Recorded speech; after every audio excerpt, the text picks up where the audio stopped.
하나님의 말씀 데살로니가 후서 2장 데살로니가 후서 2장 16절 17절 제가 가진 성경으로는 334쪽 데살로니가 후서 2장 16절 17절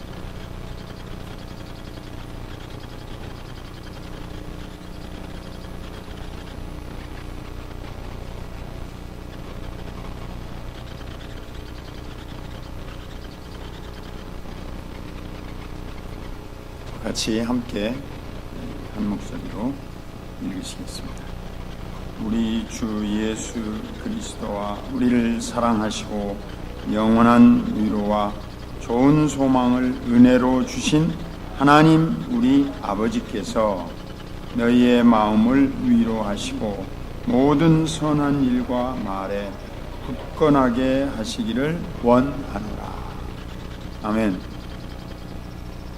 오늘은 위로의 하나님에 대해서 같이 말씀을 나눠보려고 합니다. 벌써 이제 세 번째 저하고 만나셨으니까 조금 친해지셨죠? 안 그러신가요? 고구마도 같이 먹고 달걀도 삶아 먹었고 목사님하고 저하고는 같이 이제 숨길 것이 없는 사이가 됐어요. 목욕탕도 같이 갔다 왔고 이제 세 번째 만났으니까 친해졌잖아요. 한번 잠깐 이렇게 돌아와서 뭘 여러분과 같이 말씀을 나누는가 한번 복습을 해보세요. 첫날은 제가 여러분에게 교회에 대해서 말씀드렸어요. 교회란 무엇인가? 교회란 어떤 것인가? 그래서 제가 제목을 교회의 승리. 교회가 이 땅에서 박멸될 위기에 처해 있었으면 결국 승리했다. 그런데 그 내면을 들여다보니까 지극히 연약한 마가라는 요한의 어머니와 관련이 있습니다. 이렇게 말씀해 본 거죠. 오늘도 그런 마음으로 이 성찬 사경에 저와 여러분 참여하기를 참 마음으로 소원하고 나오신 줄 압니다. 자, 우리가 교회에서 성찬 사경회를 하는데 내가 가서 열심히 은혜 받고 하나님의 교회에서 주어지는 직분과 사명을 잘 감당해야 되겠다. 그런 마음을 갖고 오셨으면 그것이 요한의 어머니 마리아가 가졌던 열성과 충성이었고 하나님은 그 기도를 받으셔서 기적을 이루는 거죠. 그걸 우리 같이 전하고 있습니다. 어제는 인간이란 무엇인가? 자, 교회에서 이제 그 내면을 들여다보면 결국 사람이 모이는 곳인데 인간이란 무엇인가? 안타깝고 안쓰럽게도 인간은 부패한 존재다는 예수님의 말씀을 생각해봤습니다. 하지만 부패했지만 어떻게 했다고 그랬죠? 자복하고 뉘우치고 회개하니까 평양 대부흥과 같은 하나님의 치유와 보살피심이 있었다. 그러니까 인간은 우리가 우리 자신을 볼 때는 아무 소망이 없고 해결책이 없어요. 우리 안에서는 해답도 안 나와요. 왜냐하면 우리 안에서 나오는 것이라고 하는 것은 예수님이 말씀하시기를 더러운 것, 더럽히는 것, 악한 것만 나온다 그랬어요.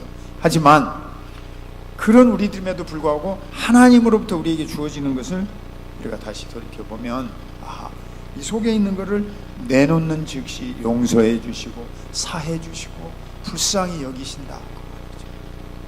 자, 오늘은 이제 세 번째 날이니까 조금 더 큰 제목으로 가보죠. 교회란 무엇이냐? 승리하는 주의 공동체다. 인간이란 무엇이냐? 부패한 존재이고 연약한 존재이고 자기 스스로 문제를 해결할 수 없는 존재이지만 그러나 하나님 앞에 나와서 자복하고 하나님 앞에 나와서 문제의 해답을 구했을 때는 하나님이 받아주시는 하나님의 도구가 될 수 있다. 오늘은 하나 더 올라가서 우리는 하나님을 생각해봐요. 그래서 오늘은 제목이 한번 다 따라서 해보세요. 위로의 하나님.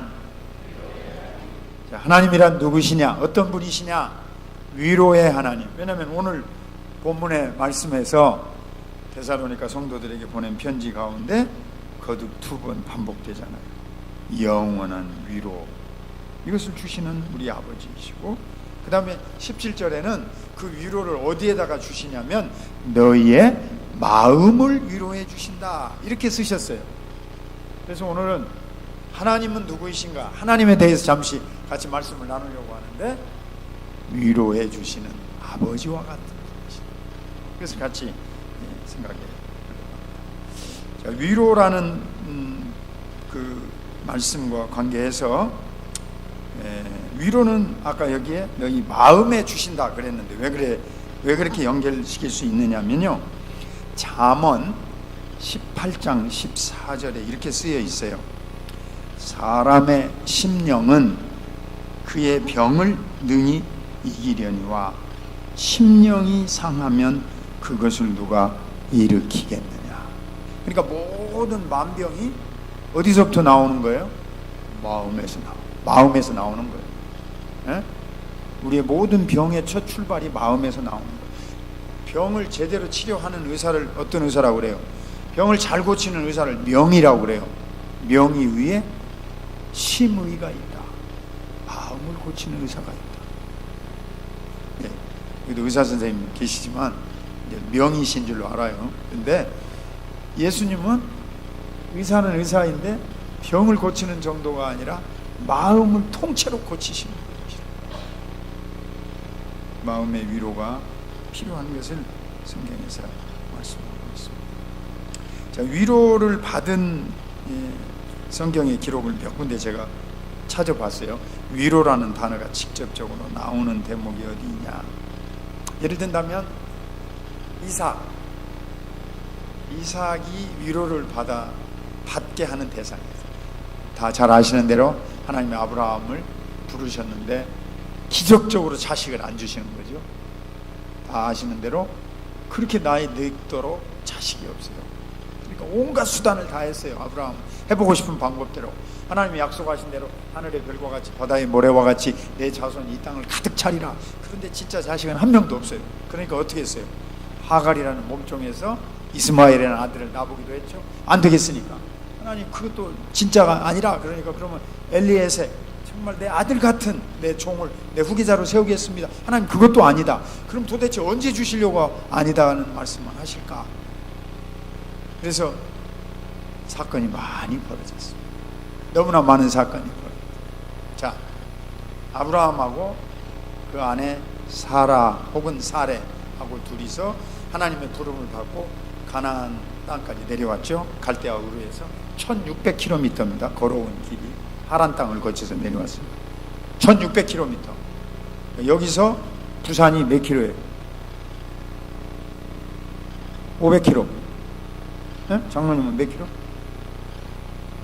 장로님은 이북에서부터 계산하신 것 같아요. 그러면 800km 돼요. 400km. 네, 400km 좀 넘죠? 제가 800km로 들었어요. 죄송합니다. 네. 그러니까 우리나라 다 합쳐도 1000km가 안 됩니다. 남북한 다 처음부터 끝까지 가도 그 먼 길을 간 거예요. 아브라함이 이삭도 없고 아내 사라와 함께. 네? 그래서 하나님이 가나안 땅을 가고자 고향 친척 본토에 있는 모든 아비 자손 다 내버리고 오직 사라하고 손만 잡고 간 거 아니에요? 가솔들 조금 데리고 가나안 땅에 도착하니까 첫 번째 직면한 사건이 뭐였습니까? 창세기 12장 후반부에 보면 기근이고 흉년이 들었더라. 아니 하나님이 가라는 대로 따라갔는데 이럴 수가 있습니까? 그 땅에 가니까 먹을 것이 없는 거예요. 그래서 할 수 없이 어떻게 했어요? 양식을 구하기 위해서 어디로 갔어요? 애굽으로 내려갔어요. 에집트로. 왜요? 에집트는 나일강이라는 엄청나게 긴 강을 거쳐서 강 하류에 내려오면 삼각주, 거기에 고운 모래로 비료와 같이 이렇게 위에서부터 흙이 큰 강 속에서 구르고 굴러가지고 퇴적층이 쌓이니까 제가 가보니까요, 이집트 여러 번 저도 가봤는데 이집트 같이 살기 좋은 곳이 없습니다. 왜냐하면 비가 안 와요. 그래서 이집트에 여러분이 혹시 보시면 미이라, 몇천 년 된 미이라가 나온다. 썩지 않는다. 하늘 위에다가 살짝 이렇게 뭐 천막 같은 거 하나 꽂아놓으면 그냥 강바람이 불고 시원해가지고 살기 천하에 좋은 것이에요. 근데 저렇게 나라가 썩어서 지금 부패하고 힘이 없어져서 이 세상에서 제일 가난한 나라가 됐죠. 이집트가 제일 가난하게 산 것을 세계 8대 불가사의라고 말합니다. 저렇게 가난할 수가 없는 나라가 가난합니다. 자, 그 얘기는 그만하고 아브라함과 사라가 거기 가서 바로 왕한테 가서 첫 번째 또 당한 사건이 뭐예요? 자, 하나님 만나가지고 좋은 게 아무것도 없어요. 아브라함과 사라는 75세, 아내는 65세. 그때 걸어서 내려왔는데 그 1600km 내려오자마자 기근이고 흉년이고 양식 구하러 갔더니 또 무슨 일이 벌어졌어요? 바로가 눈이 둥그레져 가지고 어디서 저렇게 예쁜 여자가 있느냐, 얼른 내 방으로 데려오라. 예? 여기 자매님, 반주하는 우리 젊은 자매, 상식으로 대답해 봐요. 65세 된 여자분이 예뻐요? 어? 왜 대답을 못 하셔? 예뻐요, 안 예뻐요? 예. 여러분이 솔직하실 수도 있고 틀릴 수도 있어요. 에집트 사람이 칼데아 우르, 오늘날로 치면은 어디 땅이에요? 이라크. 전혀 문화와 문명이 다른 곳에서 온 여자를 만나면 나이가 구분이 안 되는 겁니다. 첫째로. 우리끼리는 나이가 구분이 돼요. 비슷하게. 근데 제가 외국에 가서 생활을 해보니까 외국 사람들은 나이가 구분이 안 돼. 그 사람 몇 살쯤 됐겠다. 10살을 틀리기가 십상이에요. 그러니까 무슨 현상이 일어나냐면, 지금 우리 한국에 28,000명의 미군들이 와서 있잖아요. 응? 금요일 오후 5시 되면 퇴근해서 이태원이고 저 의정부고 저 뭐예요, 평택이고 나오잖아요, 군인들이. 그렇죠? 그러면 이게 검정색 머리 하면서 이 자매 같은 분이 지나가면 미군들은 눈이 뒤집히는 거예요. 네? 맨날 노란 머리만 보다가 검정 머리를 보면 구분이 안 될 만큼 예쁘게 보이는 거예요. 그래서 쫓아와가지고 결혼해달라고 난리를 피는 거예요. 따라와가지고. 제가 있었던 교회 권사님 한 분이 그래서 결혼을 했는데 18살짜리 미군 군인이 이등병이 한국에 와가지고 처음 휴가, 그러니까 외출을 나왔는데 자기 앞에 예쁜 검정머리 여자가 걸어가요. 그러니까 따라왔어요. 그래가지고 자기 집까지 따라왔어요. 결혼하자고. 나이 차이가 몇 살이 나는지 압니까? 14살. 진짜 실화예요, 실화. 그런데 구분을 못하고 결혼하자고 그러니까 내가 몇 살인지 아느냐? 아니, 상관없다 이거예요. 이쁘니까 결혼하자고. 그래서 그 권사님 남편 마지막 가는 부분까지 제가 연세가 많으실 때까지 잘 행복하게 살았어요. 자식 둘을 낳고 미국까지 와서. 그런 모습을 보면서 아하, 문화와 문명을 건너가면, 우리로 치면 65세면 죄송합니다만 마음은 18살이신 줄 알아요. 알겠죠? 그렇지만 할머니예요, 사실은 65세는. 근데 문화와 문명을 건너가면 구분이 안 되고 예뻐 보일 수 있다 생각이 돼요. 제가 그 사건을 보니까. 그러니까 너무 여러분들이 그렇게 바로 왕을 나쁘게 생각하시면 안 된다고. 어쨌든 결과는 어떻게 됐습니까? 그 다음날 아침에 바로 왕이 나귀에다가 금은보화를 잔뜩 실어주면서 너 빨리 여기서 떠나가라. 너 때문에 네가 믿는 하나님이 나를 죽이려고 해서 내가 큰 일을 치를 뻔했다.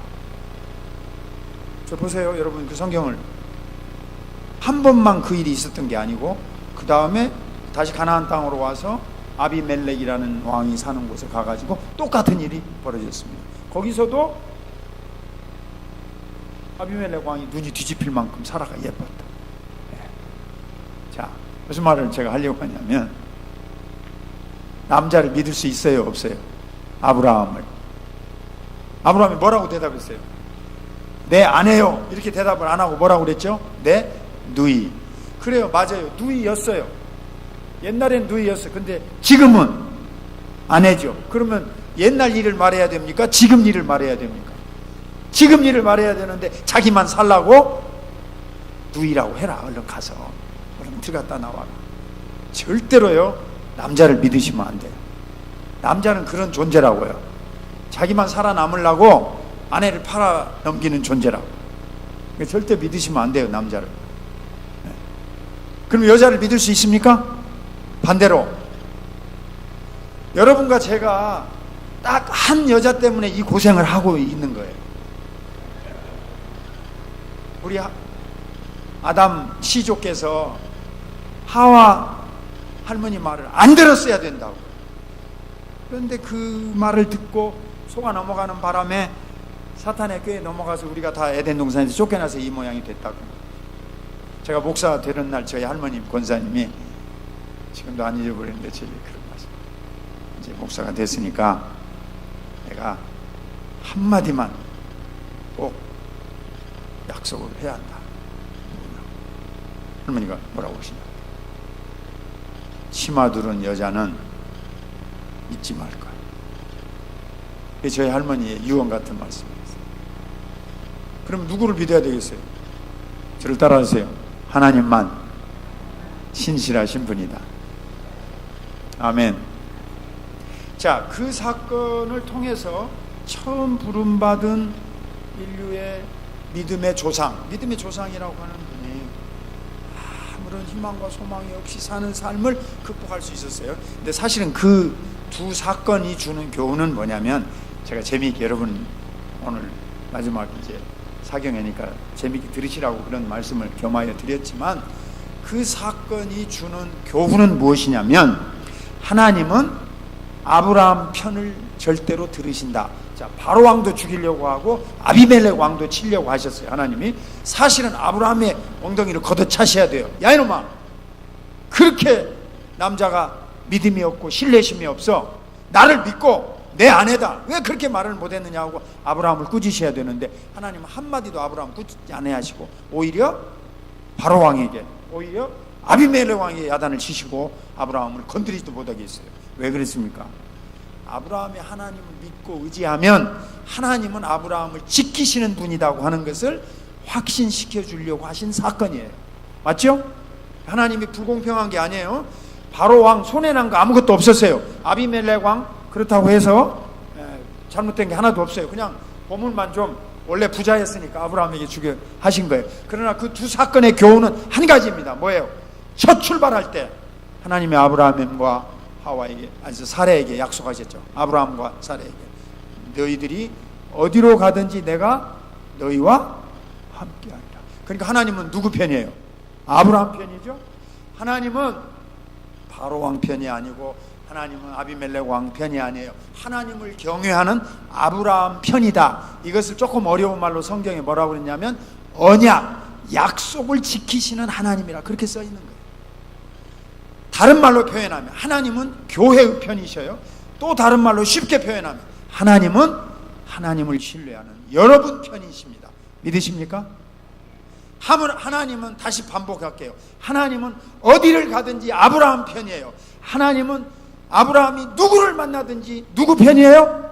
아브라함 편이에요. 왜요? 하나님이 약속하셨어요. 하나님이 선택하셨어요. 비록 그가 때로는 약해져서 흔들려서 실수할지라도 하나님은 한 채 착오도 없이 항상 누구 편이에요? 누구 손을 듭니까? 예? 아이, 왜 이렇게 답을 못 하셔요? 하나님은 아브라함 편. 더 쉽게 말해볼게요. 더 쉽게.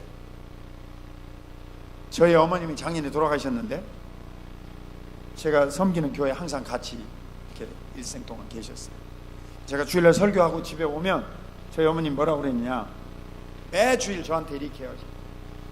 전 세계에서 전무후무한 제일 훌륭한 설교를 오늘 제가 우리 목사님한테 들었습니다. 우리 어머님 눈에 세계에서 제일 가는 설교자가 누구예요? 왜? 내 새끼니까. 그렇죠? 하나님 편에 볼 때 그렇게 설명하면 쉽다 그 말씀이에요. 여러분은 하나님의 자녀라. 그러니까 하나님이 보시기에 누구 편을 들으시느냐, 건물이 있고 실수가 있고 부족할지라도 넘어질 때마다 여러분과 저에게 하나님이 꾸짖기도 하시고 매로 때리기도 하시고 고치기도 하셔요. 그렇지만 하나님은 아브라함 편이에요. 하나님은 여러분의 편이에요. 약속을 우리에게 지키시는 언약의 하나님이신 줄로 믿습니다. 그런데도 아브라함은 힘들었어요. 얼마나 힘들었어요. 약속하셨지만, 그리고 그렇게 지켜주셨지만 실제로는 자식이 없는 걸 어떡하냐 그 말이에요. 내 아들이 없는데. 그럴 때 하나님이 이삭을 주시고, 거기 성경에 보면 이삭 이름이 웃음이라는 뜻입니다. 기쁨을 가져오게 하고 위로를 가져오게 했다. 반대로 이삭은 어머니가 죽었을 때 슬퍼했는데 아내를 얻고 리브가를 얻은 다음에 위로를 받았다. 성경이 그렇게 돼 있어요. 그러니까 위로의 하나님이시고 우리 마음을 위로해 주시는데, 자, 아브라함의 경우는 아들을 주셔서 위로해 주셨어요.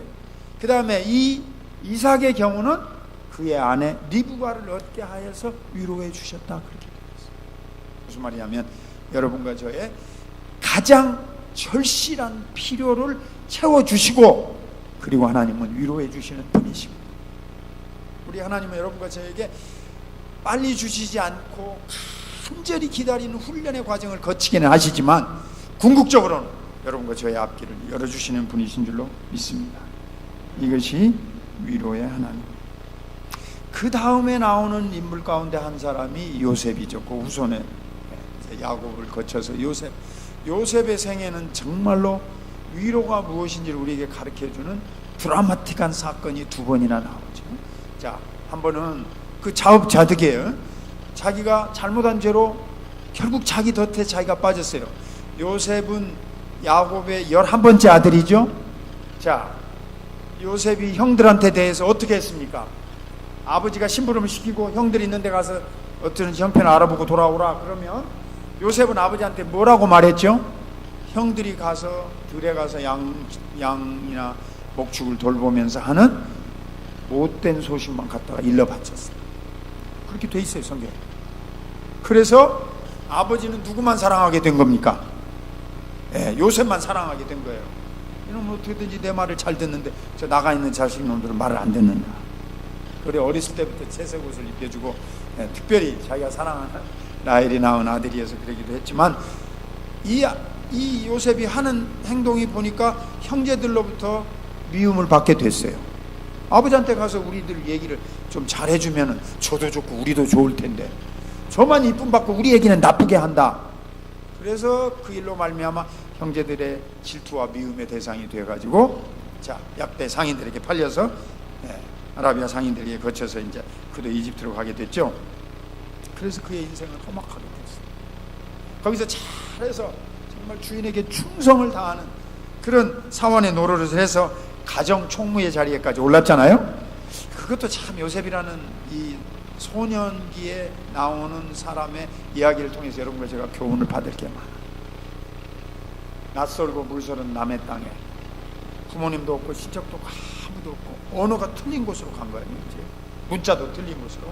근데 남의 집에 가서 일하면서 이 아이가 그 성경을 추적해보면 17살에 팔려간 거예요. 얼마나 열심히 잘했는가 하는 것을 알 수 있어요. 주인이 볼 때만 일하는 게 아니고 그냥 온 마음을 다해서 노예로 팔려가니 종으로 팔려간 밑바닥에 살면서 최선을 다하는 이런 청년이었으면, 그런 청소년이었으면 우리가 성경에서 발견합니다. 그래서 잘 되었는데 그만 부인의 미혹을 거절함으로 말미암아 감옥에 던지겠어요. 자, 여러분, 그것이 우리에게 주는 위로의 하나님이 누구신가를 보여주는 겁니다. 거기에 성경이 어떻게 되어 있냐면 창세기 39장 3절에 보면 그 사건 뒤에 그가 감옥에 팔렸는데, 감옥에 집어 던져졌는데, 감옥에 팔린 게 아니고요, 감옥에 집어 던져졌죠. 그때 한번 저를 따라서, 하나님이 요셉을 형통케 하셨다. 자, 억울하게 감옥에 던져졌습니다. 그렇지만 당장 하나님이 풀어주시진 않았을지라도 그 감옥 생활 동안 요셉을 간수장이 인정할 수밖에 없도록 만드셨어요. 그의 행동과 품행을 인정하게 하셨고, 그래서 모든 죄수들을 돌보는 일을 하게 했고, 마지막에는 꿈을 해석해서 그가 앞으로 내가 여기서 영원히 썩지 않을 것이다 하는 비전과 꿈을 그에게 가르쳐 주셨어요. 그것뿐입니까? 하나님이 그를 창세기 39장 23절에 보면 두 번 똑같은 단어가 다시 나와요. 하나님이 그를 형통케 하심으로. 이번에는 꿈을 해석하는 일로 말미암아서 그가 가정 총무였던 것에 끝나지 아니하고 하나님이 그를 높이 들어 쓰신 그 큰 제국 이집트의 총리가 되는 것입니다. 하나님이 주시는 위로는 바로 그것입니다. 때로는 쓰리고 가슴 아프고 억울해요. 하지만 또 처음 경우에는 아라비아 상인에게 팔려간 건 형들에게 잘못한 죗값을 자기가 치르는 거예요. 죗값을 대가로 치르는 것 치고는 너무나 가혹하고 너무나 처절했어요. 하지만 하나님은요, 그걸 묵묵히 견디고 이기는 요셉을 축복하시고 도와주시고 그에게 위로의 길을 내시고 그의 마음에 다시 한번 디디고 일어설 수 있는 그런 새로운 계기를 만들어 주심으로 말미암아 그는 예를 들면 한 10가지 정도를 쓰리고 아픈 시절을 견디었다면 하나님은 그에게 위로는 100가지, 1000가지, 10,000가지로 주신 겁니다. 위로의 하나님은 여러분과 저에게 고난이 아예 없다, 고통이 아예 없다, 어려운 일은 아예 한 번도 당하지 않는 그렇게 하시지는 않아요. 우리의 실수 때, 아까 요셉의 경우는 자기가 실수한 것 때문에 당한 일이에요. 하지만 그런 과정을 거칠지라도 버리지 아니하시고 여러분과 저를 하나님께서 지키고 보호하시다가 결국에 가서는 가장 결정적이고 꼭 필요할 때 소중한 것으로, 행복한 것으로 우리에게 채워주시고 위로해 주십니다. 자, 예수님 탄생할 무렵에 예루살렘 성전을 주위로 살고 있던 사람 두 사람 이름이 성경에 나와요. 한 사람은 시몬이라고 하는 분이시고 또 한 사람은 안나라고 하는 분. 시몬은 나이가 안 나오고 안나만 나이가 나오죠. 결혼한 지 몇 해 안 되어서 홀로 되었다가 하나님의 위로를 기다리면서 예루살렘 성전을 떠나지 않고 기도하며 살았다. 그런데 이 두 분에게 하나님이 위로해 주셨습니다. 어떻게 해요? 갓 태어난 예수님이 결례의 예식을 행하려고 성전에 오는 것을 목격하고, 와, 하나님이 고난받는 백성들에게 메시아를 보내셨도다. 자, 그 두 분에게는 위로를 그렇게 주셨어요. 아까는 뭐 아브라함에게는 자녀로 주시고 이삭에게는 아내로 주시고 요셉에게는 총리가 되는 이런 큰 관직과 높은 권한으로 위로해 주셨는데 누구하고 누구? 시므온과 안나는 가난하고 나이 늙도록 별로 할 것이 없이 불쌍하게 사는 분들이었어요. 그렇지만 이분들은 뭐하고 살았어요? 메시아를 고대하며 기다리며 기도하고 살았습니다. 근데 그 기도와 소망에 딱 맞춰서 예수님이 태어나셔서 갓난 아기로 성전에 오는 모습을 목격하고 구원의 은총을 마음속에 확인하고 하늘나라에 갈 수 있는 위로를 베풀어 주셨습니다. 기도하고 기다리는 대로 위로해 주시는 하나님이신 줄로 믿습니다. 그것이 그들에게는 필요했기 때문에 하나님이 그것으로 그분들에게 위로해 주시는 거예요. 자, 여러분과 저는 하나님으로부터 어떤 위로를 받으며 어떤 마음의 격려와 은총을 받으며 살겠습니다. 하나님은 각 사람의 경우에 만 명의 사람에게 만 가지 방법으로 각기 다른 위로를 적합하게 내리시기 때문에 우리 각자가 받은 위로가 다 다를지라도 우리 각자의 마음속에는 이 위로의 감격과 은혜가 주어지는 것입니다. 하나님이 그런 위로부터 우리에게 내리십니다. 자, 한국에 주신 위로, 우리 어제도 제가 우리 한국의 평양 장대현 교회 말씀을 나누었죠. 자, 우리나라에 최초로 거주하는 선교사님이 누구였냐면 알렌이라고 하는 의사였습니다. 25살. 이분은 오하이오주 클리브랜드라고 하는 도시에서 시민신앙생활을 하다가 의사의 공부를 마친 다음에 중국 선교사로 갔다가 중국에서 1년 머물다가 거기 선교사들이 너무 많고 의사들도 많으니까 물 건너 이쪽 조선이라는 땅에 아무도 선교사가 없다. 가면 죽이는 나라다. 그래서 하나님께 기도하고 북장로교 파송 선교사를 우리나라에 최초로 왔어요. 언제 왔는지 아십니까? 1884년 9월 20일 날. 근데 9월 20일은 저는 잊어버리면 안 되는 날이에요. 왜냐하면 제 아내 생일날이니까. 25살에 혼자 왔어요. 아내하고 같이 왔는데 아내가 몸이 안 좋아서 중국 산동 지방에 병 치료를 위해서 잠시 머무르라고 이제 혼자 들어왔는데, 저는 지금 하나님의 한국에 주신 위로, 그걸 말씀드리는 거예요. 개인적인 위로를 초월해서. 왜냐하면 여기서부터 제가 말을 풀고 여러분과 제가 같이 오늘 말씀의 은혜를 나누려고 하기 때문에. 이 1884년이라는 해가 어떤 해였느냐, 우리 한국 역사를 새로 지금 뭐 고쳐야 한다, 뭐 지금 우리나라가 난리가 났는데, 자, 저는 이렇게 고치자 말하고 싶어요. 여러분이 저 광화문에 가면 두 분이 서 있죠, 앞에. 한 분은 임진왜란에서 나라를 구하신 이순신 장군, 세울 만한 위대한 한국의 애국자입니다. 맞죠? 반대 안 하시죠? 어? 그분보다 위대하신 분이 없잖아요, 우리나라에. 네. 그 뒤에는 세종대왕 임금님이 앉아 계십니다. 여러분과 제가 모두 다 말은 한국말을 하고 글은 중국 글을 갖다가 한자로 썼어요. 그러니 말과 글이 달라가지고 나라에서 나오는 모든 문서는 한문으로 써있고 우리는 말은 한국말하고 사니까 이 세종대왕 임금님이 마음속에 결심을 하시고, 이 백성들이 쓰는 말대로 글을 만들어야지, 언제까지 저 큰 나라 글씨만 갖다가 계속 쓸 거냐. 그 광화문에 세울 만한 분이죠. 맞죠? 반대 안 하시죠? 그 뒤에다가 한 분을 세운다면 알렌을 세워야 돼요. 왜 미국 사람은 거기다 세웁니까? 에? 여러분 그렇게 말하시길지 모르겠어요. 반대도 아니겠고 찬성도 아니겠고 잘 모르겠다, 그런 분은 제 말을 지금부터 잘 들으십니다. 왜 제가 이렇게 말을 하는지. 이분은 아까 제가 말씀드렸죠, 우리나라에 들어온 최초의 미국 북장로교 파송 선교사였어요. 언제? 1884년 1884년 12월 4일이 되면요, 우리나라는 비극이 벌어집니다.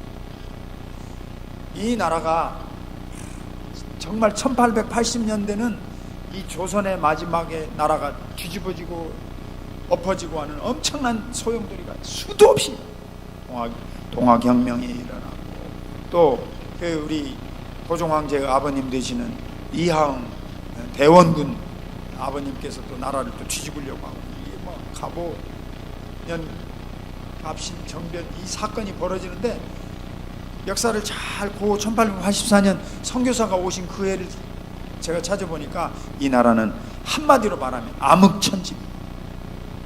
12월 4일 날 우리나라에 최초로 우편 시스템이 들어왔어요. 일본에서 소개를 받아가지고 우정부 개원 축하 기념 축하연이 왕궁에서 벌어졌는데, 이때 이것을 갑신정변이라 역사에서 그렇게 부르고 있는데, 김옥균을 비롯한 개화당 20대 초반의 약관의 수재들, 우리나라에 아주 뛰어난 학자들이 나라가 이렇게 썩어서는 안 되겠다, 그래가지고 그 나라를 바꾸려고 하는 결정적인 상징의 대상으로 민비의 조카, 왕후의 조카인 민영익 대감을 처단해서 없애버리고 나라의 모든 관료를 바꾸고 나라를 뒤집으려고 합니다. 3일 만에 실패했죠. 그래서 3.1천하라고 하는 겁니다.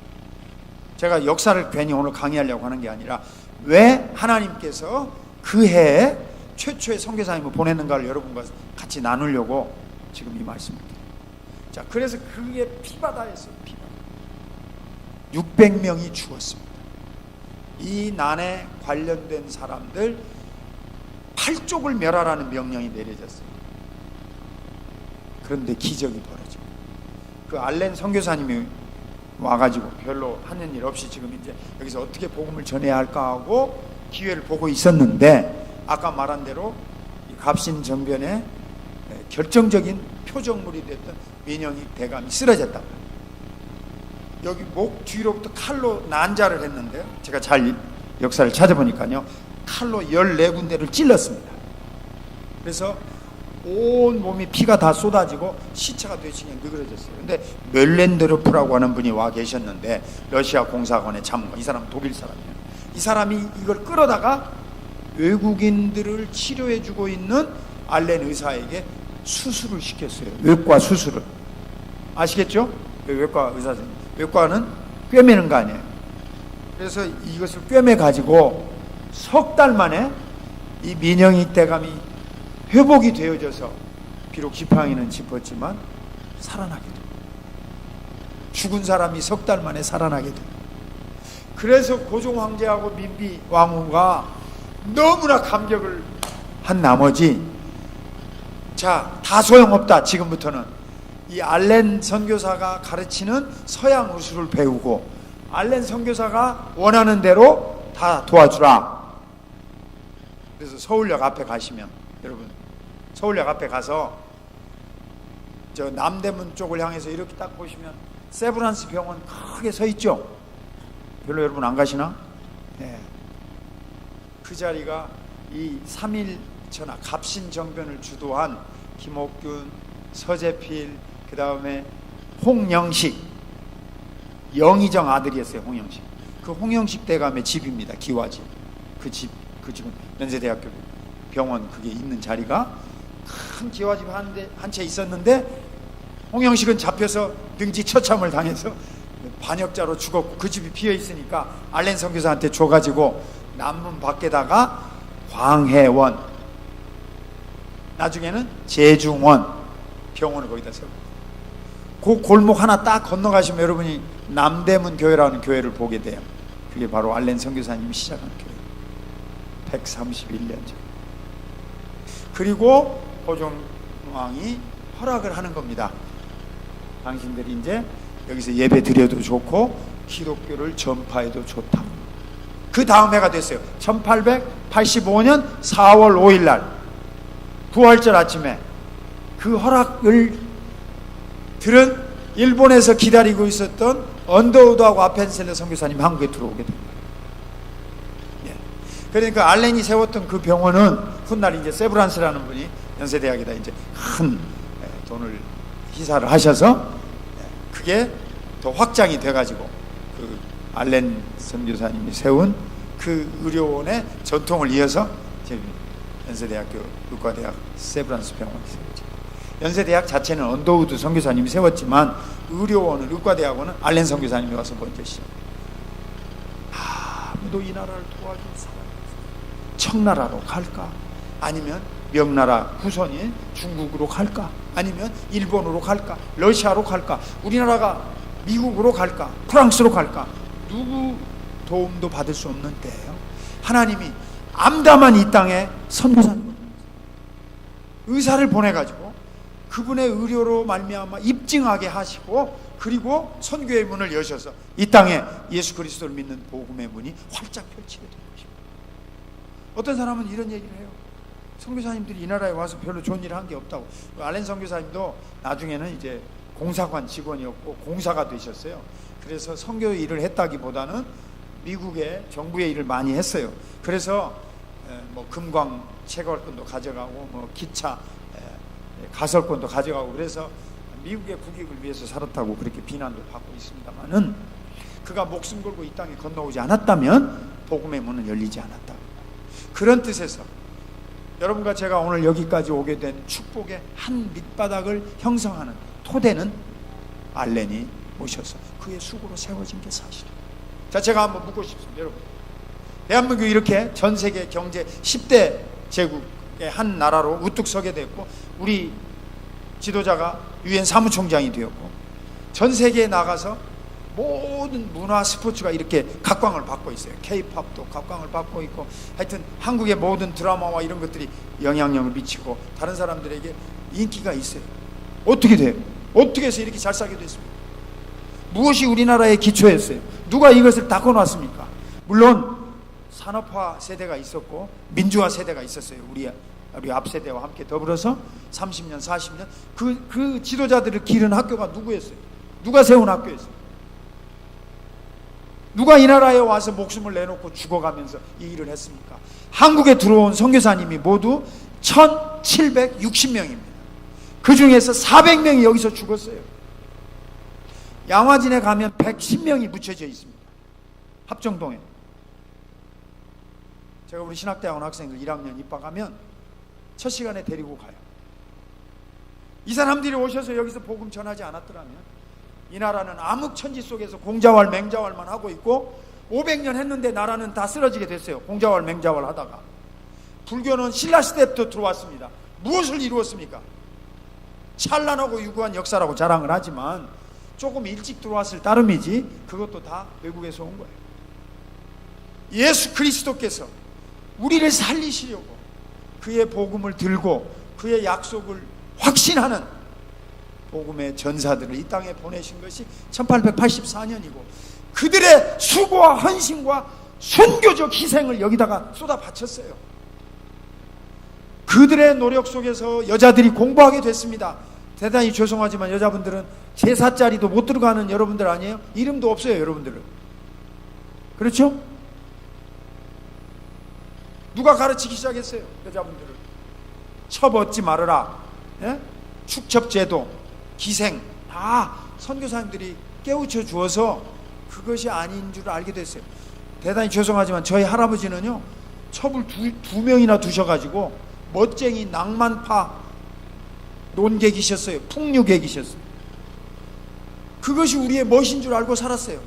평양에 가면 기생들이 예쁘니까 그것을 누려야 남자라고 한량이라고 하는 그런 가치관을 가지고 사는 썩어 빠진 나라였다 그 말이. 그것이 하나님 앞에 윤리적 죄를 범했다고 하는 걸 가르쳐준 건 유교도 아니고 불교도 아니고 예수 그리스도의 복음인 줄로 믿습니다. 그러니까 우리나라가 지금 이렇게 잘 살게 되고 현재 여기까지 오게 된 그 모든 루트가 되는 길을 닦아놓은 그리스도의 복음, 우리는 이것을 가벼이 취급해서는 안 된다. 하나님이 우리 대한민국을 살려주신 줄로 저는 믿습니다. 하나님이 우리 민족에 위로를 주신 줄로 믿습니다. 아무것도 없는 나라, 너무너무 처절하게 무너지니까 하나님이 여기 중국에 왔던 선교사 한 명을 띄어서 일로 보내신 거예요. 그리고 네가 가서 좀 수고해라. 그래서 기적을 보게 하시고 사람들이 의술의 눈을 뜨게 하시고, 아 이건 우리가 모르는 세상이 또 있구나, 호종왕부터 알게 하셔가지고 그래서 선교사님들이 들어오는 문을 열게 하셨어요. 알렌 선교사님이 한국 선교 25주년에 보낸 글 속에 다음과 같은 말이 있어요. 저는 그 말을 여러분과 오늘 나누려고 하는 거예요. 하나님은 상한 심령을 위로해 주시는 분이시라. 아멘. 알렌 선교사님이 한국에 와서 보니까 너무너무 가난하고 못 살아요. 그런데 기가 막힌 장면을 봤어요. 어느 대갓집에서 잔치를 했어요. 크게 잔치. 근데 동네 사람들이 다 와서 이제 잔치집이니까 부잣집을 도와주고 음식을 먹었을 거 아니겠어요? 근데 잔치집 뒷담에 가니까 꼬마들이 엄마가 등을 두들겨 가지고 음식을 토해내니라고 꽥꽥거리고 있어요. 왜요? 못 먹었어요. 오랜만에 잔치집에 음식을 보니까 이 어린 아이들이 말이죠, 정신없이 입에다가 집어넣어가지고 목이 꽉 찬 거예요. 그러니까 토사광란이 나서 이놈을 등어리를 대고 때려서 토해내야 된단 말이죠. 알렌 선교사님이 그걸 보고, 오 가엾은 민족이요, 누가 이 백성들에게 먹을 음식을 줄 것인가. 그런 민족의 소리나라. 그렇게 가난하고 못 사는 사람들이었어요. 이것을 하나님이 불쌍히 여기셔서 여기까지 먹고 잘 살게 해주니까 지금 뭐라고 말합니까? 한국 사람들이. 예? 지금 뭐라고 말해요? 우리가 잘해서 잘 먹고 잘 사는 줄로 착각하고 있고 하나님은 아예 지워버렸어요.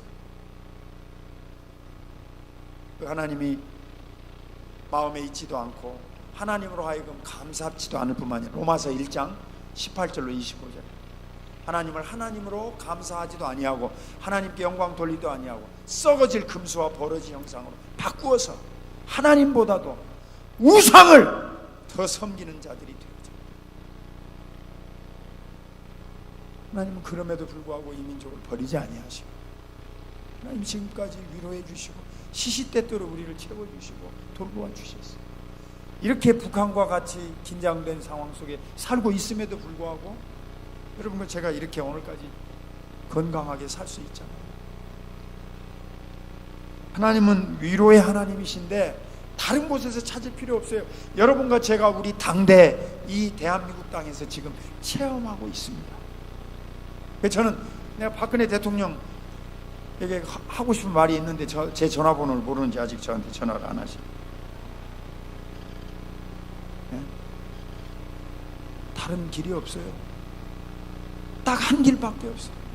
우리나라가 다시 잘 되는 길은 우리 주 예수 그리스도 그의 은혜 안에 감사하며 다시 한번 하나님 앞에 나와서 길을 비춰주기를 바라면 되는 거예요.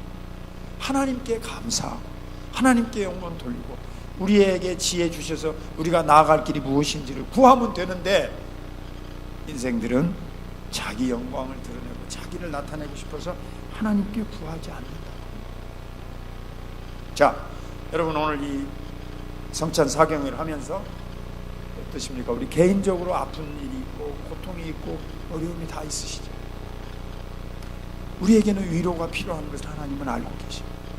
근데 하나님은 아까 여기 말씀하시기를 위로의 하나님이시라 그래요. 시므온을 위로해 주시고 안나를 위로해 주시고 그 나이 많은 분들도 다 마음속에 하나님이 때가 되니까 채워주셨어요. 그러니까 우리가 받고 싶은 위로가 있으시거들라 우리는 간단합니다. 위로의 하나님 앞에 간구하면 되고, 하나님은 여러분과 저를 인격적으로 만나 주셔서 위로를 베풀어 주십니다. 그분에게 우리가 간구하면 됩니다. 하나님 도와주시옵소서. 하나님 엄청나게 슬픕니다. 하나님 제 마음의 상처를 싸매어 주시옵소서. 제가 미국에서 얼마 전까지 2011년까지 7년 동안 큰 교회를 섬길 수 있는 시간을 가졌어요. 저의 섬김의 시간 동안에 가장 가슴 아픈 일 한 가지는 아마 제 일생에 잊을 수 없을 거예요. 남편은 서울대학교 상대를 나오시고 뉴욕에 한국에서 파견된 은행에 지점장까지 하시고 은퇴하셨어요. 부인은 여자 좋은 대학교 나오시고 같이 이제 은퇴를 하시고 자녀들을 기르기 위해서 제가 있었던 도시에서 조그마한 델리 가게를 했어요. 샌드위치도 팔고 사탕도 팔고 껌도 팔고 뭐 이런 우유도 팔고 하는 조그마한 가게를, 그렇게 뭐 가난하지도 않고 그렇게 부자도 않고 그냥 이렇게 중간 정도에 살고 늘 주일 아침에 예배 드리고 가시고 그런 분이셨어요. 남편 나이가 그 당시에 70세 정도 되셨고 부인 집사님은 64세. 그래서 몇 년만 더 하면 이제 그만하려고 하던 때였습니다. 근데 자녀들 아직 결혼도 안 했고 직장 생활하고 있고 그런 처지였는데, 그 가게에, 동네가 이제 흑인 동네에서 가게를 하는데요, 흑인 여자분이 늘 와서 괴롭혔나 봐요. 저는 그걸 나중에서 알았는데 얼마나 괴롭히냐면 와가지고 껌도 가져가고 사탕도 가져가고 자꾸 훔쳐간다. 근데 그걸 팔아서 주인이 가게 오너로서 남는 이윤이라는 게 아주 뭐 1센트 5센트 이런 조그마한 푼돈을 파는 가게인데, 그 여자 흑인이 와서 한 주먹씩 훔쳐가 버리면 헛장사하는 걸 한 몇 시간 동안. 그러니까 이분이 하도 화가 나니까 늘 그랬어요. 너 다시 훔쳐가면 너 내가 가만 안 둔다. 그러니까 흑인 여자분이 가만 안 두면 네가 어떡할래? 그러고 대드는 거예요. 그냥 하도 기가 막히니까 권총을 어쩌다가 집에 이제 호신용으로, 방어용으로, 또 우리가 스스로를 방어해야 할 때 필요하니까 사다 놨던가 보니 그 권총을 가게다 갖다 놨어요.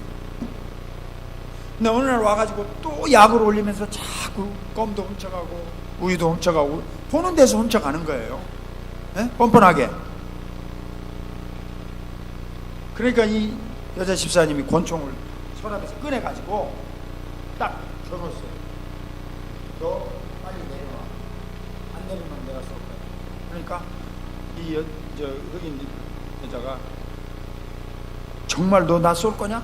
쏴봐라 하면서 달라들어가지고 힘이 세니까 그 권총을 뺏어서 우리 여집사님을 쏴버렸어요. 4방을 쐈어요. 전화를 받고 달려가니까 피가 흥건하더라고요. 가게에. 그 동네가 못 사는 동네가 아니에요. 흑인들이 잘 사는 동네. 그리고 거기서 그래서 계속 한국 분들이 가게를 했고, 이분들이 인수한 지가 얼마 안 됐지만 인심을 잃지 않은 가게입니다. 제가 가슴에 충격을 안고 이제 처리를 해야 될 거 아니에요. 가정도 위로하고 자녀도 불러서 장례식도 치러야 하고 모든 일을 마무리하고, 늘 그 생각이 제 머릿속에 그 후에도 떠나지 않습니다. 하나님은 우리 인생에 혹은 우리 교회, 우리 성도들에게 왜 이런 감당치 못할 시련과 어려움을 주십니까? 미국 땅에 아메리칸 드림을 가지고서 찾아서 살러 온 한국 사람들이 150만 명, 수도 없이 많은 사람이 그렇게 총에 맞아 죽었습니다. 세탁도 하다 죽은 분들, 샌드위치 가게 하다 죽은 분들, 꽃가게 하다 죽은 분들, 수도 없이 많은 분들이 죽었어요. 자, 그런 한 사건에 불과하지만 제 마음속에 늘 하나님이 그것이 우리에게 어떤 것으로 보상해 주시려고 이런 고난을 우리에게 주시는가 하는 생각을 오랫동안 제가 가지고 있었어요. 하나님 거기서 어떤 위로를 주실 것인가, 그 가족과 그 남은 자녀들에게 하나님은 어떤 마음에 쓰라림을 메꿀 수 있는 축복을 채워주실 것인가. 여러분과 저는 때로는요, 당장은 이해가 안 될 때가 있어요. 한 분은 이런 경우가 수도 없이 비일비재해요. 정말 열심히 두 부부가 일을 해가지고 이제 집을 막 하나 샀어요. 정말 세탁소를 하시는 아름답게. 근데 일이 과했나 봐요. 거기도 젊은 아내분이 어놀리즘이라고 여기서 앞에서 뇌출혈이 피가 터져가지고 그냥 병원에 실려가지고 죽었어요. 한 번은 우리 교회 집사님이 식당에서 일하는 분인데 시내버스하고 충돌해가지고 머리가 곤두박질쳐서 시멘트 바닥에 박아가지고 뇌출혈에 일어나서 죽었어요. 이런 사건들을 경험하면 경험할수록 우리는 당장은 해답이 없습니다. 여러분, 저에게도 대답이 없어요. 하나님이 어떻게 위로해 주시겠느냐는 걸 찾을 수 없을 만큼 처절하게 답답할 때도 없지 않아 있어요. 하지만 거기서 정신 차려서 하나님의 말씀을 바라보게 되는 것입니다. 자, 하나님은 어떤 하나님이십니까? 우리 같이 고린도후서, 다 아는 말씀입니다. 고린도후서 1장 5절로부터 6절.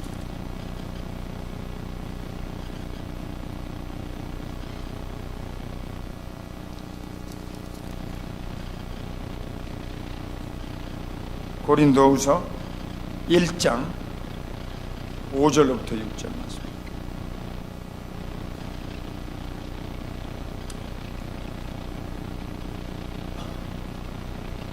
자, 시작. 그리스도의 고난이 우리에게 넘친 것 같이 우리가 받는 위로도 그리스도로 말미암아 우리가 환난 당하는 것도 너희가 위로와 구원을 받게 하려는 것이요 우리가 위로를 받는 것도 너희가 위로를 받게 하려는 것이니 이 위로가 너희 속에 역사하여 우리가 받는 것 같은 고난을 너희도 견디게 틀림없이 고난과 시련을 주시면 위로도 같이 주십니다. 자, 3절 고린도후서 1장 3절 시작. 찬송하리로다 그는 우리 주 예수 그리스도의 하나님이시오 자비의 아버지시오 모든 위로의 하나님이시오. 오늘 제 말씀을 이제 맺으려고 합니다. 오늘 하나님은 누구이신가? 위로의 하나님이시다. 제가 여러분과 함께 살펴본 말씀은 데살로니가 후서 2장 16절로 17절이었고요. 마지막 결론으로 맺는 말씀은 고린도 후서 1장 5절과 6절의 말씀입니다. 하나님은 때로는 고난도 주셔요. 하지만 아까와 같은 그런 많은 시련 속에서 반드시 위로도 같이 베풀어 주십니다. 그래서 하나님께서 우리에게 주시는 위로와 격려의 말씀 중에 하나가 무엇이냐면 두려워하지 말라, 염려하지 말라, 무서워하지 말라, 담대하라. 내가 너희와 함께 세상 끝까지 함께 할 것이라. 하나님의 은혜를 받는 가장 귀한 한 내용 가운데 하나를 우리에게 설명해 주셨어요. 이 말씀 하나고 마치겠습니다. 그런 위로를 누구에게 주시느냐? 상처받은 마음, 찢겨진 마음에게 하나님은 주십니다. 아까 그 선교사님이 한국을 보니까 가슴이 찢겨졌다고 그랬죠. 다른 선교사님이, 모리슨이라는 선교사님이 써놓은 글에도 똑같이 그 말이 나와요. 내가 한반도 조선 땅에 가보니까 조선 사람들의 마음 속에 다 찢겨진 마음이 있어요. Broken heart라, 영어로 깨어져 버린 심령. 남편도 아내도 자녀도 가족도 아무도 위로해 주지 않는 그런 상처받고 깨어진 심령 속에 있는 마음을 가지고 살 때 따로 절망하고 어려울 때가 많아요. 경제적으로 지금 어려우니까 사회적인 어려움도 많이 있잖아요. 예를 들면 월남전 이후에 미국 사람들이 많은 심리적인 갈등을 겪으면서 이제 고통이 오기 시작했고, 요즘 말하는 트라우마나 우울증이나 뭐 이런 것들이 이제 나오기 시작했다고 연구가 되었잖아요. 지금은 더 심해요. 양극화된 세상이 되어서 부자는 더 부자가 될 수 있고, 한번 빈곤층으로 전락하면 최빈곤층으로 쉽게 떨어져 버리는 세상이 됐어요. 한번 실패해버리면 이제는 빚을 낳아서 파산을 해버리는 세상이에요. 그래서 이제 미국 뉴욕의 콜롬비아 대학 모레이라는 교수님이 그런 책을 썼어요. Coming apart, 점점 양극화된다. 한국만 양극화된다고 하는 말이 아니고 2013년에 그 책이 나왔어요. 부자는 더 부자가 되어지게 돼 있고, 가난한 사람은 그냥 최빈곤층으로 떨어지게 돼 있어요. 세상 구조가 자본이 더 크게 재력을 형성하기 때문에. 그러니까 한번 깨지면 세상적으로 복구하기 어려워요. 그러니 여러분과 상처 많을 수밖에, 여러분 마음에 좌절이 많을 수밖에, 고통이 많을 수밖에. 네. 내 친구는요, 지금 이제 오늘 내일 운명이 얼마 안 남았는데, 저하고 제일 친했던 친구가 남의 빚보증 서주다가 망해버렸어요. 사람이 착하다가 예수 잘 믿는 장로님인데 어쩌다가 그런 일을 당해가지고. 자, 이런 일들이 우리에게 있습니다. 하지만 오늘 여기 뭐라고 말씀하셨어요? 하나님이 위로의 하나님이다. 너희가 환난을 겪은 만큼 하나님은 더 큰 은혜로 위로해 주시고 채워 주신다. 그 방법과 내용과 우리에게 베풀어 주시는 은혜의 다양함은 만 가지 사람에게 만 가지로 우리 하나님이 각자에게 적합하게 주시는 줄로 믿습니다. 왜요? 제가 지금 여러분 같이 살펴봤잖아요. 아브라함에게는 아브라함에게 맞게 주셨고, 이삭에게는 이삭에게 합당하게 주셨고, 요셉에게는 요셉에게 필요한 걸로 채워주셨고, 시므온과 안나에게는 그들의 삶에 오랜 기간 동안 고난이 있었지만 그들이 염원했던 대로 위로를 보고 삶을 마치게 해주셨어요. 이 한국 땅에는 가난하고 불쌍하고 못 살았던 백성들에게 하나님이 복음의 빛을 비춰주셨고, 그리고 지난 131년 동안 이만큼 한국의 교회와 지성인들과 한국의 모든 산업들을 세우고 이런 아름다운 민주 성취를 이룬 나라로 세울 수 있도록 하나님이 이 백성들을 위로해 주신 줄로 믿습니다. 그러므로 여기서 여러분과 제가 함께 이제 나아가야 됩니다. 자, 이제 말씀을 마치겠습니다. 다시 한번 복습해 볼까요? 첫날 여러분에게 같이 나눈 말씀은 교회란 무엇인가? 그래서 제가 여러분에게 같이 나눈 사도행전 12장 예루살렘 교회를 우리가 같이 한 예로 살펴보았어요. 교회는 세상의 권세 앞에 망하지 않는다. 교회는 승리하는 공동체라 여러분 믿으시기 바랍니다. 어제는 인간이란 무엇이냐 그 말씀 같이 나누었죠. 인간은 어쩔 수 없는 죄인이고 부패한 존재들입니다. 하지만 해결 방법을 내놓으셨어요. 우리의 속에 있는 죄를 고백하고 자백하면 하나님은 아무리 더러울지라도 받아주시고 눈과 같이 씻어주시고 양털과 같이 희게 하리라. 여러분과 저에게 하나님은 그런 새로운 해결책을 베풀어 주시고 인간의 연약함과 부족함을 이렇게 세워주시고 고쳐주셨어요. 자, 오늘 마지막으로 하나님은 누구이신가? 대답은 위로의 하나님이시라. 하나님 여러분과 저의 상처도 싸매어 주시고 치유해 주시고 심령도 고쳐주시고 필요한 것도 다 시시때때로 하나님께서 채워주시고, 때로는 우리가 그 전후를 다 모를 때 당하는 아픈 사건들이 있을 수 있어요. 문제는 거기서 여러분과 제가 절망하면 안 된다는 거예요. 거기서 낙심하면 안 된다는 거예요. 거기서 주저앉으면 안 된다는 거예요. 거기서 신앙 자체를 회의를 하거나 흔들리면 안 된다는 거예요.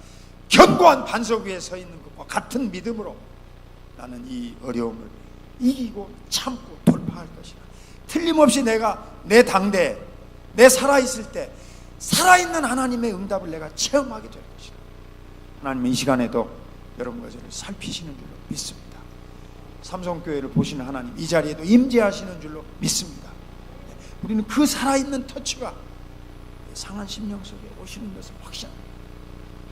세우신 귀한 정대훈 목사님의 말씀을 통해서 우리가 항상 영적으로 재충전하고 그렇게 해서 우리가 살아갈 수 있도록 하나님이 우리에게 계속해서 은혜를 베풀어 주실 것입니다. 이번 성찬 사경회를 통하여 하나님 여러분과 저에게 주신 그의 진리의 말씀이 우리 심령에 박힌 목과 같이 새겨져서 우리 모두 다 하나님의 백성들로 승리하시기를 우리 주님 예수님의 존귀하신 이름으로 축원합니다. 아멘.